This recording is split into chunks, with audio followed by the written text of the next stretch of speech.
Magandang umaga po sa ating lahat. Welcome pa rin sa ating daily devotional at muli ito pa rin si Pastor John. At sa umagang ito ang ating verse ay nasa Colossians 4:6. Let your conversation be always full of grace, seasoned with salt, so that you may know how to answer everyone. May God bless upon the reading of His words. 5 things you can't get back. Number 5. A word that's been said. Ang ating dila ang pinakaunang gumagawa ng reaksyon agad na makikita at mapapansin ng tao. Ang ating dila ay isang maliit lang na part ng ating katawan, pero may pinakamalaki namang damage o impact na magawa ito sa isang tao. Sabi nga ni James sa James 3:5-6, likewise, the tongue is a small part of the body, but it makes great boast. Consider what a great forest is set on fire by a small spark. The tongue also is a fire, a world of evil among the parts of the body. It corrupts the whole person, sets the whole course out of his life on fire, and is itself set on fire by hell. So, ito yung sabi ni James na maliit lang ang ating dila, pero kaya naman itong durugin at sirain ng ating buong buhay kung hindi nga tayo marunong gumamit nito sa tama. Ikinukumpara din ito ni James sa isang maliit lang na apoy na may kakayahan itong sunugin ang buong kagubatan. Kung hindi tayo marunong pumili ng ating mga salita para sa isang tao, ay pwede itong makapagbigay sa atin ng kaguluhan. Kaya maraming pamilya ang nasisira dahil sa chismis. Maraming friendship, mga relationships ang nasisira dahil sa mga maling salita na kumakalat.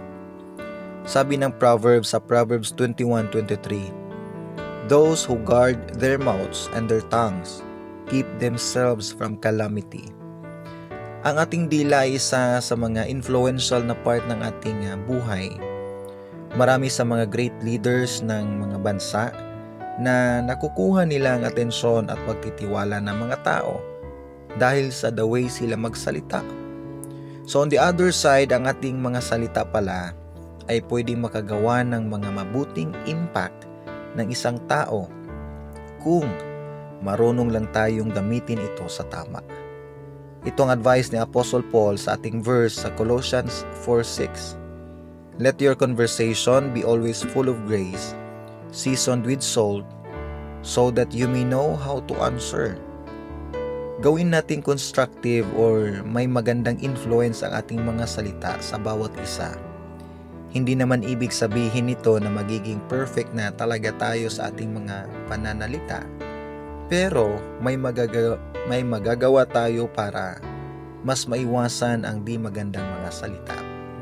Kung may mga situation man na madala tayo sa galit at nakapagsalita tayo ng di maganda sa isang tao, kahit di natin ito pwede nang bawiin, pero pwede nating i-comfort ang isang tao at humingi ng sorry at pag-unawa sa kanya.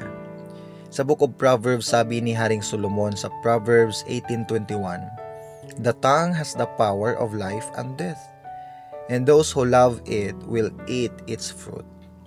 Di lang siguro natin alam, pero may mga masasakit na salita tayo na pwedeng mabitawan sa isang tao, na pwede niya itong bitbitin hanggang sa dulo ng kanyang buhay. In fact, may mga tao akong mga malalapit sa aking buhay na kilala ko na ganyan ang kanilang situation.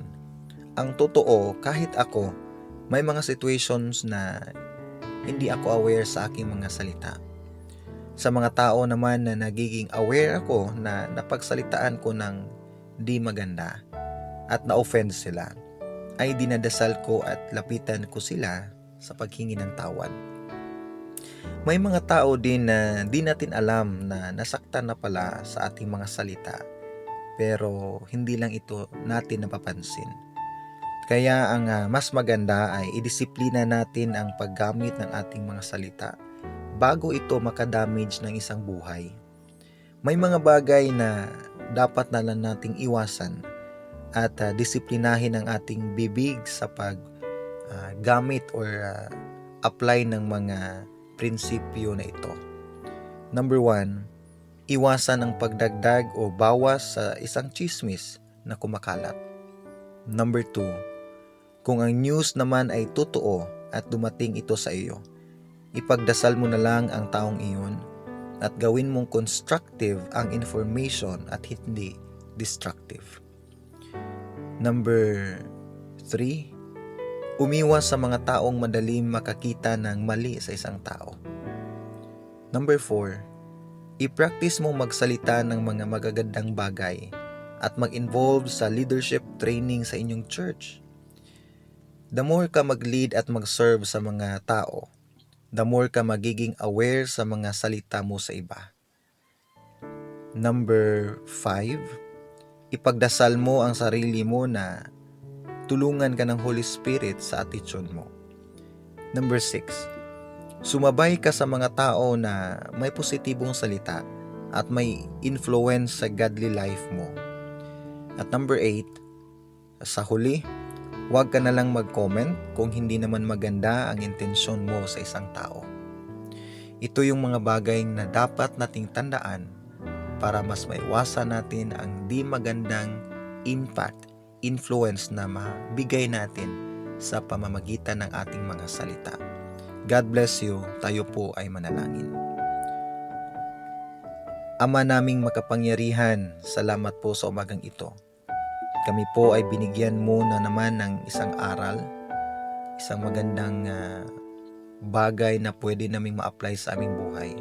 Patawad po sa mga salitang nabitawan namin na posibleng nakasira sa emosyon ng isang tao. Ama namin, bigyan niyo po kami ng isang attitude na makikita sa aming mga salita na sa pamamagitan nito, Ama, ay makita nila kung sino ka sa aming buhay sa pamamagitan ng aming mga binibitawan na salita. In Jesus' name, Amen.